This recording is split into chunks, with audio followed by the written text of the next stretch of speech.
Everybody. That kids can go away.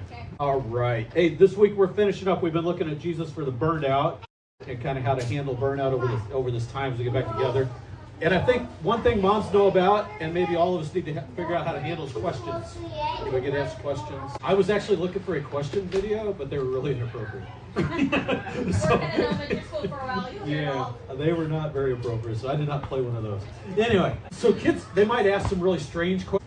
But as adults, I think we've got to really kind of struggle with some of the harder questions. And there are things that we look at in our life, and how do we get through? And some of these things don't even have clear answers to them, right? There's some things that are kind of gray, and some of us kind of make us reach really deep, and we have to start to reflect on what's going on as we try to figure things out. And today we're getting asked one of those really hard questions. This is one that there's at some level we all kind of have to answer this at some point.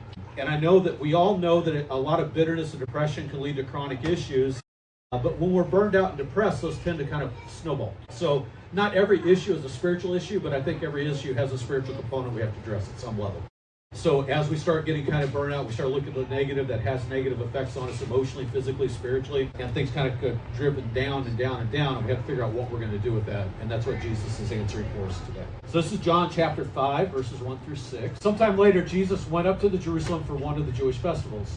Now there was in Jerusalem near the sheep gate a pool, which in Aramaic is called Bethsaida, and which surrounded by 5 covered colonnades. Here a great number of disabled people used to lie, the blind, the lame, the paralyzed. So this is an area that,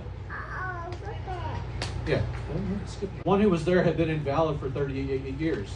When Jesus saw him laying there and learned that he had done his condition for a long time, he asked, "Do you want to get well?" Yeah. So that's a weird question, right? It should be pretty easy. Yeah, we kind of make fun of it. It should be easy. The pools of Bethsaida, this is kind of what they look like. That's a reproduction of what it might have been. So they were right outside the temple. They had these huge pools, and the people would go in there and get ceremonially washed and all those kind of things. So you would pass this on the way. Leonard was just talking about they took care of the poor. This is where the poor kind of came out. So they would sit there and they would beg, and then people would give them stuff. If you wanted to be we talked about the mikvahs a while back. This was like a massive mikvah kind of deal. There was some tradition, nobody really knows why, there's a couple of theories. Traditionally, all of a sudden the water for no reason would just kind of move a little bit. So traditionally it said that was an angel doing it. One of the theories is that there's an underground spring maybe feeding it. When it bubbled up, that would make the water kind of flow. So what the tradition was, if you were the first one in the water, as soon as it moved, then you would be healed. So everybody would kind of pile around this thing and wait, and the first one to jump in, the tradition says that they were healed, and then everybody else is just like, I missed it again. I would do this over and over and over. Is that funny? That's funny.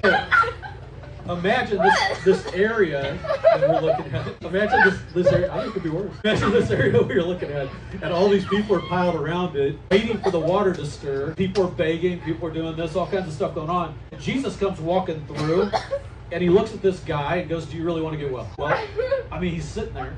Right? He's trying to jump in. He's trying to do all these things. What that question, we might translate it a little bit more than get well. What it really translates over is, do you want to be made whole? Do you want your life to be made whole? So is there a difference between made well and being made whole? That's an actual question. Yes. Yes, that's a poor answer. One-word answers don't cut it. You know that. Go back to Romania.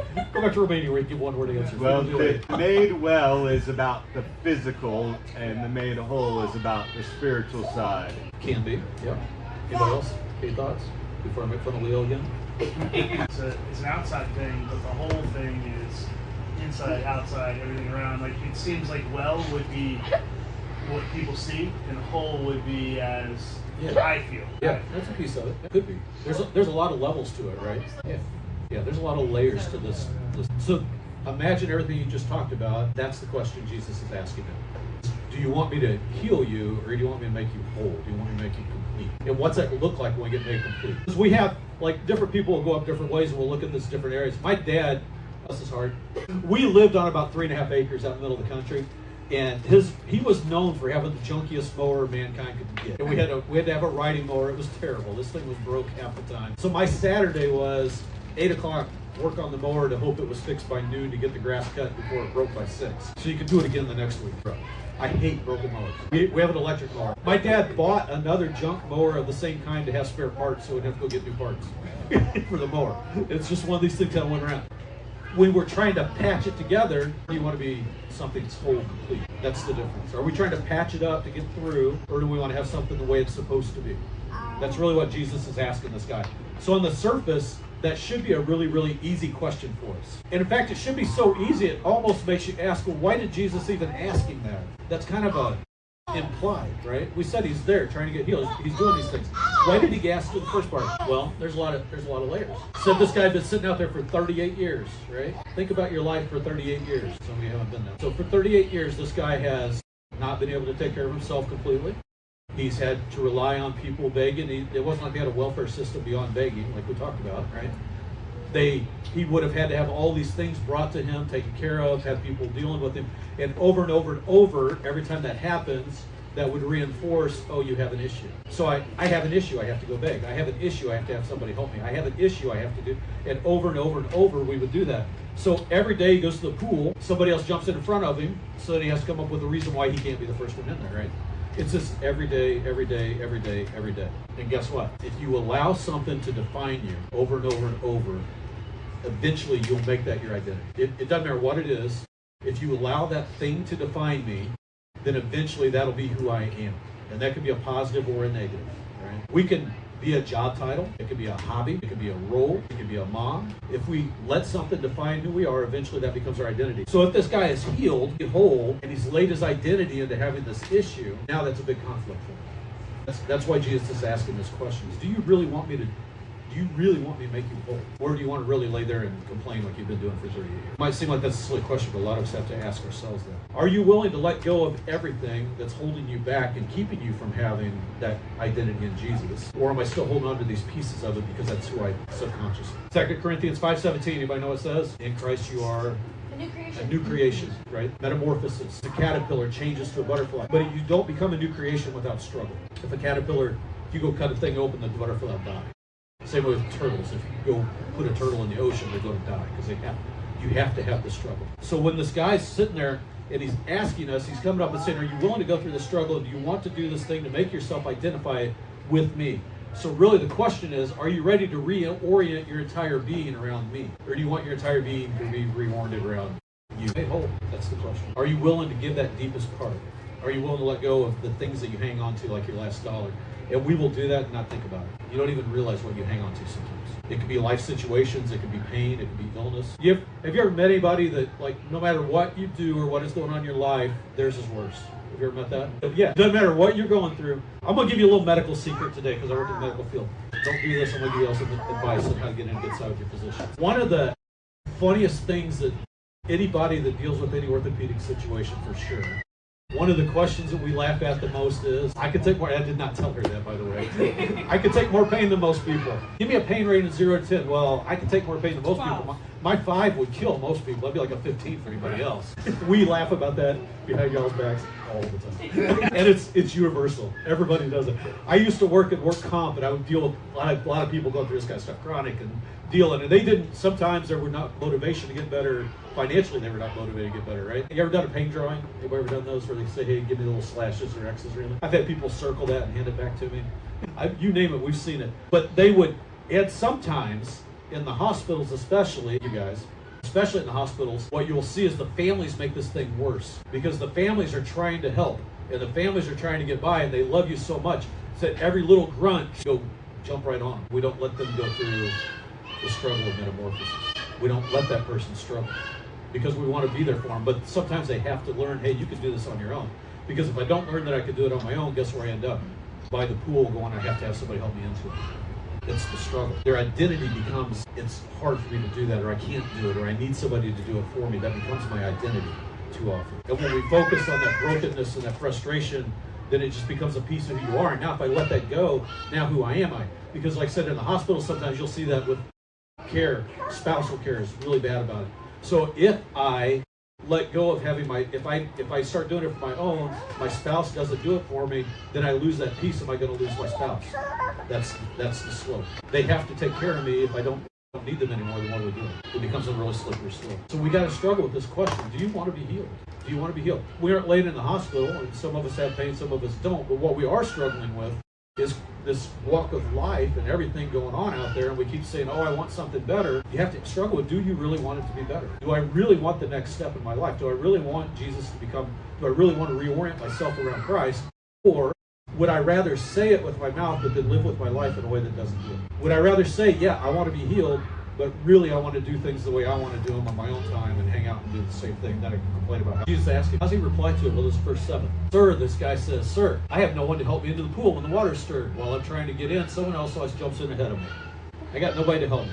Why is it that our default mode is to look at what we don't have instead of what we do? We're wired negative. Part of the fall. We look so much at what they got, and I don't have that. They've got 5 people to help them. I only got 1 person to help me. How come they get this and I don't get this? And we can just compare. It's our default mode. Christ wants to transform us, but we give him what we can't do instead of what we can or what we have too much. I would like to do X. I would like to serve Y.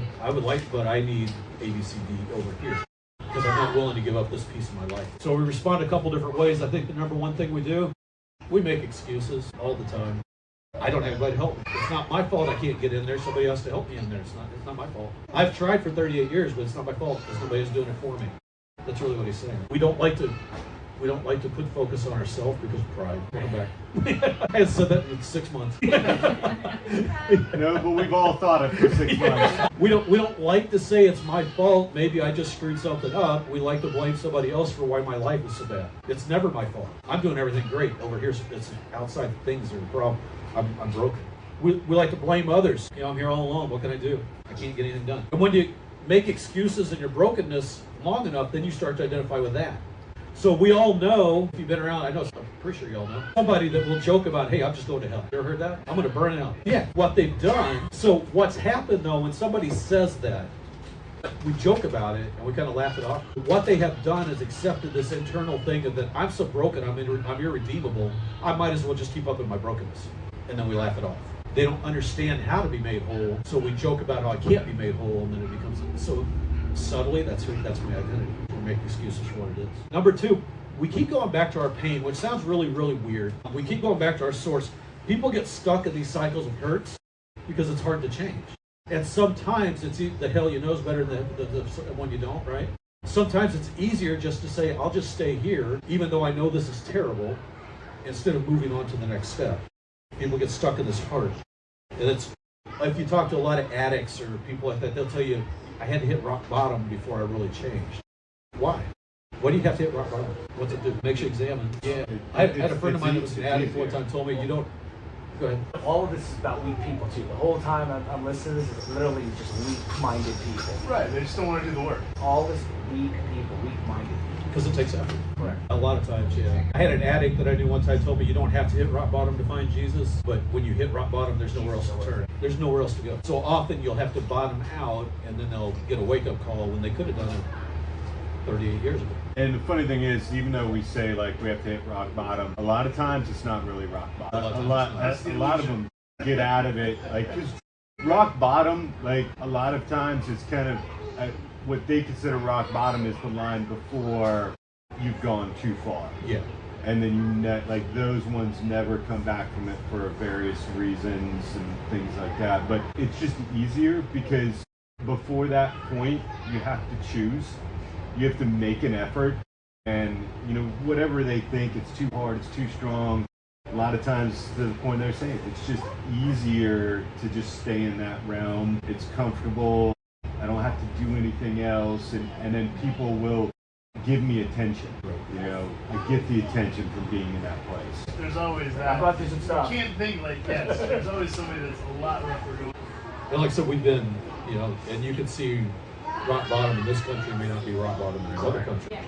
So you have different levels to it. But what we have is our perception, right? But basically what it comes down to is we will stay stuck until the pain of change is less than the pain of being there. That's why people hit rock bottom before they turn. It's because when the pain of changing is less than the pain of staying where I am, or when I finally realize that, then that's when I tend to turn.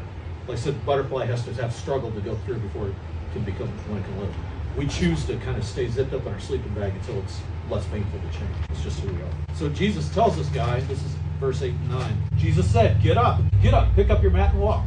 And once the man was cured, he picked up the mat and he walked. The day on which it took place was a Sabbath. So that word get up, that phrase, we might translate that something more like wake up. Be awoken to what's going on. Realize the pain of change, right?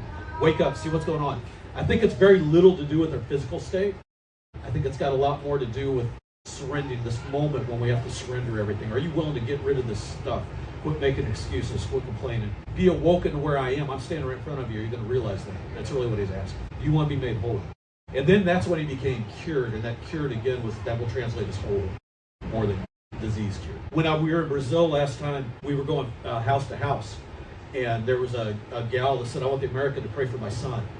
And grabbed me and took me in her house. Her son was probably 38, 39, something like that. He had severe CP, held up, couldn't move, couldn't speak. Really, really rough. She goes, I want you to pray for my son. What do you pray in that moment? What do you pray? So I said prayer. I left.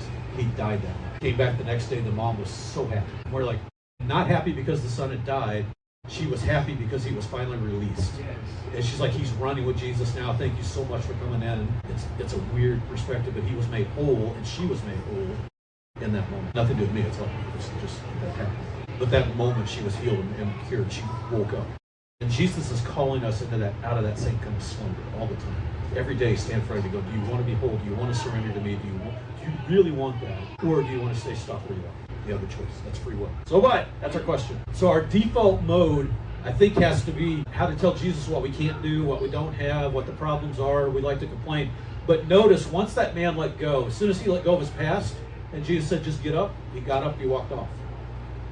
As soon as he let it, he was able to stand, he was able to walk. So the question you want to ask yourself today is, what are you holding on to? Something like you're cutting off. What are you holding on to? What's keeping you from becoming whole? What is it that subconsciously you're identifying, this is who I am, even though it's a piece of brokenness and we don't like to look like that? What is it? And then will you allow Jesus to transform you? Or are you going to keep holding on to your past? We thank you so much for holding on to us today. We thank you for being here with us. We thank you for continually asking us, even when we deny it, even when we say, no, we're good. You keep coming back with, you want it? Lord, forgive us when we go our separate ways. Forgive us when we look at what we don't have. Forgive us when we aren't the people you've called us to be. Forgive us when we hold on to this instead of seeing a life within you. We just pray as we go through these days and weeks and we scatter across the world, Lord, that you can continue to let us see you each and every day, that you can call us into your light, that you can help us just be a light for somebody else as we go through this time and they can see you through us. Lord, it's what you gave yourself for on the cross. You stood there, you said, I'm going to pour out my body and my blood so that